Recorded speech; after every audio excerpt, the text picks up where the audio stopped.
Hello everyone, welcome to Crystal channel. So start करते हैं हम अपनी आज की class of economics. Our topic is current issues confronting the Indian economy और आज हम अपना लेक्चर नंबर 3 स्टार्ट करेंगे।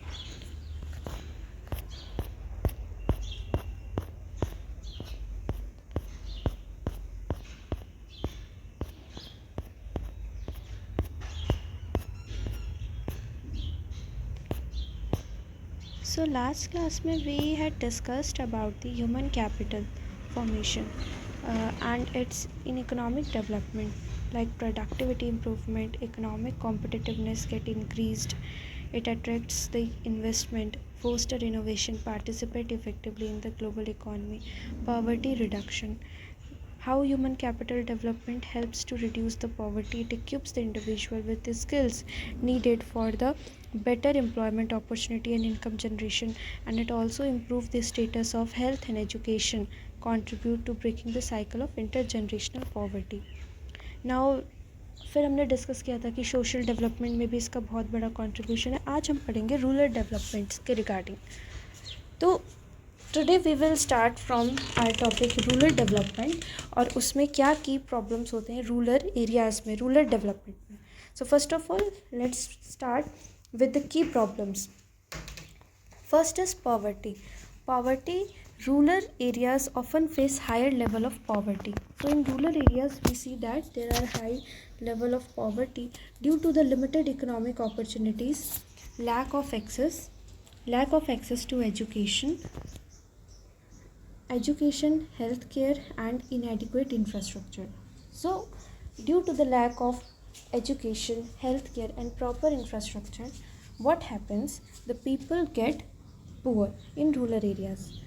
Second is limited access to credit. Many rural population, particularly if we talk about small farmers, small marginal farmers, labor artisans, all those peoples face challenges in assessing the affordable credit for agricultural investment or starting small businesses. So they also face some of the challenges regarding the credit facility.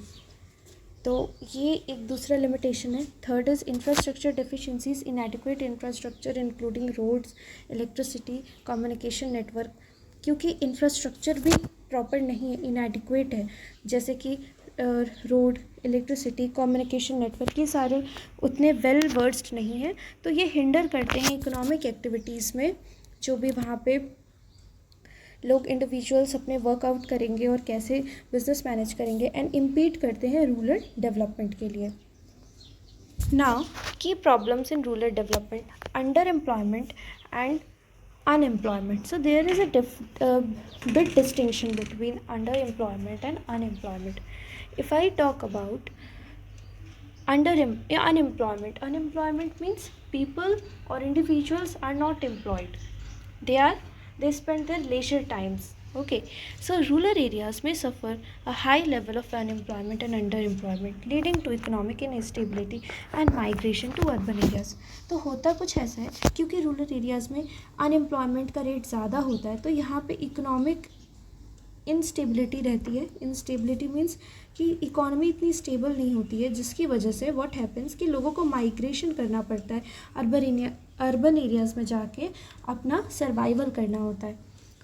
Environmental degradation, agricultural practices जैसे कि deforestation हुआ, improper resource management, ये सभी contribute करते हैं environmental degradation में. और ये अफेक्ट करता है कैसे? Sustainability of rural community. जो रूरल एरियाज़ में जो लोगों की कम्युनिटी सस्टेन कर रही है, उनकी डेवलपमेंट में, उनकी सस्टेनेबिलिटी में ये भी इम्पैक्ट डालता है, क्योंकि इन्वायरमेंटल डिग्रेडेशन हो रहा है. People are cutting down forest very rapidly.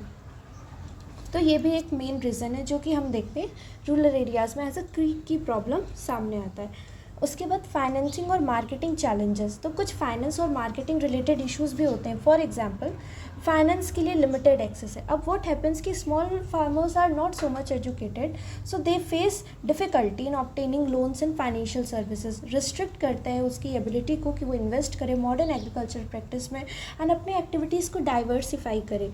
So this is what कि उसको फाइनेंस में लिमिटेड एक्सेस मिलता है. He is not well known about all the different financial services which was provided by banks and other institutions.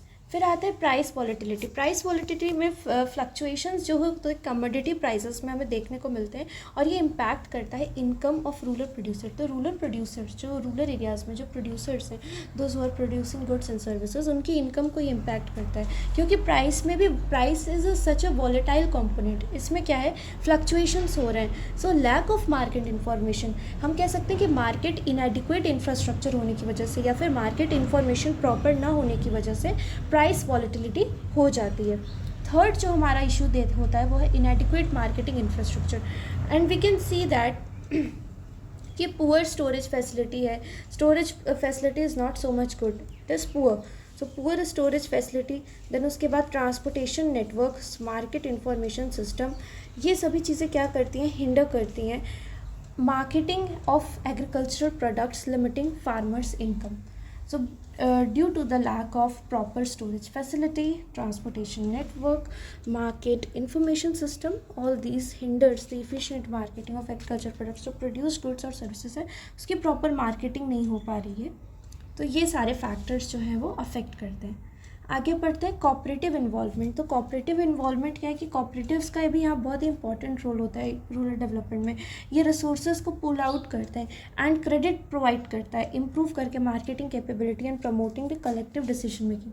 Now access to market में cooperatives enhance करता है bargaining power, small scale farmers की collectively marketing करके उनके produce को negotiate करके better prices और access करके लार्जर मार्केट्स को. फाइनेंशियल इंक्लूजन्स की बात की जाए तो एग्रीकल्चर कोऑपरेटिव फैसिलिटेट करता है क्रेडिट को एसेस करना एंड देन फाइनेंशियल सर्विसेज, जिससे कि प्रॉपर इन्वेस्टमेंट हो सके टेक्नोलॉजीज़ में एंड इनकम जनरेटिंग एक्टिविटीज़ को भी प्रमोट किया जा सके. So these are all about corporate involvement. फिर आता है एग्रीकल्चर डाइवर्सिफिकेशन. तो डाइवर्सिफिकेशन का मतलब होता है ये कि अपने एरियाज ऑफ एक्टिविटीज़ को एक्सपैंड करना with in the farming system. If I talk about, then it can reduce the risk associated with reliance on the single crop. Means the farmers are only producing a single crop or single variety of crop. So what happens in case of failure, crop failure, so his dependence on such crop may make him more may tend him to depend on itself only. उसके पास कोई दूसरा option नहीं है. Yes. तो importance diversification का ये होता है और इससे रिस्क जो भी एसोसिएटेड है वो रिड्यूस हो जाता है अगर हम मल्टीपल क्रॉप्स प्रोड्यूस करते हैं या फिर हम अपने एक्टिविटीज़ को या फिर बिजनेस ऑपरेशंस को थोड़ा एक्सपैंड करते हैं. इसके बैरियर्स क्या क्या देखने को मिलते हैं कि अगर हमारे पास क्रेडिट का एक्सेस नहीं है, सो this is one of the barrier. Market information proper नहीं है, टेक्निकल नॉलेज नहीं है जो हिंडर कर सकती है एबिलिटी टू डाइवर्सिफाई. एडिशनली साथ ही साथ एग्जिस्टिंग पॉलिसीज़ और सब्सिडीज़ भी फेवर में होनी चाहिए हमारे क्रॉप से related and discouraging the diversification efforts. All these are the barriers. Next is promoting sustainable practice. अब इसको प्रमोट करने के लिए डाइवर्सिफिकेशन इन्वॉल्व करता है कि हम सस्टेनेबल एग्रीकल्चरल प्रैक्टिसेस अडॉप्ट करें, जैसे कि सच एज एग्रो फॉरेस्ट्री होता है, ऑर्गेनिक फार्मिंग होता है, which is contributing to the environmental conservation की तरफ भी कॉन्ट्रीब्यूशन ये देता है. Then enhance the access of credit. तो एक्सेस टू क्रेडिट को इन्हांस करना, प्रॉपर पॉलिसीज़ इम्प्लीमेंट करना जो प्रोवाइड करता है rural financial infrastructure and promote करे फाइनेंशियल इंक्लूजन्स, पर्टिकुलरली ये स्मॉल स्केल फार्मर्स या फिर कह सकते हैं कि मीडियम लेवल ऑफ पीपल को अफेक्ट करेगा. इन्वेस्टमेंट इन इंफ्रास्ट्रक्चर, जैसे कि गवर्नमेंट इन्वेस्ट करती है रूरल इंफ्रास्ट्रक्चर्स पे जिसमें हमारे रोड, इलेक्ट्रिसिटी, मार्केट फैसिलिटी ये सभी चीज़ें आते हैं. इससे हमारी कनेक्टिविटी, नेटवर्क और एसेसिबिलिटी और क्या होती है, अपग्रेड और इन्हांस होती है. प्रमोट करना agricultural cooperative, support and promote करना फॉर्मेशन ऑफ एग्रीकल्चरल कोऑपरेटिव, जिससे कि स्ट्रेंथ किया जा सके कलेक्टिव कैपेसिटी फार्मर्स की in marketing, assessing credit and adopting new technologies. Market information system, जितना अच्छा हमारा मार्केट इन्फॉर्मेशन सिस्टम स्ट्रेंथन और डेवलप होगा उतना ही हम अच्छा इन्फॉर्मेशन रियल टाइम बेसिस पे about demand, supply, prices, market trends सभी हमारे फार्मर्स को मिलता रहेगा। और डाइवर्सिफिकेशन इंसेंटिव्स में है ये कि इम्प्लीमेंटेशन जब हम करते हैं अपने पॉलिसीज़ का, जो कि एक इंसेंटिव होता है एग्रीकल्चर डाइवर्सिफिकेशन के लिए, इसमें रिसर्च और एक्सटेंशन सर्विसेज भी आते हैं एंड ये क्रिएट करता है enabling environment for sustainable and diversified farming practices. So इन सभी चैलेंजेस को एड्रेस करना एंड इम्प्लीमेंट करना सपोर्टिव पॉलिसीज़, जिससे कि हमारे रूरल डेवलपमेंट की सस्टेनेबिलिटी कंट्रीब्यूट हो सके एंड इम्प्रूव हो सके livelihood of the rural people for fostering the overall economic growth.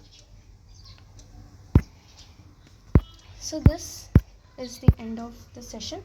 Next session में हम अपना नेक्स्ट क्लास में we can say topic start करेंगे एम्प्लॉयमेंट, और हमारा रूरल डेवलपमेंट यहाँ पे ख़त्म होता है।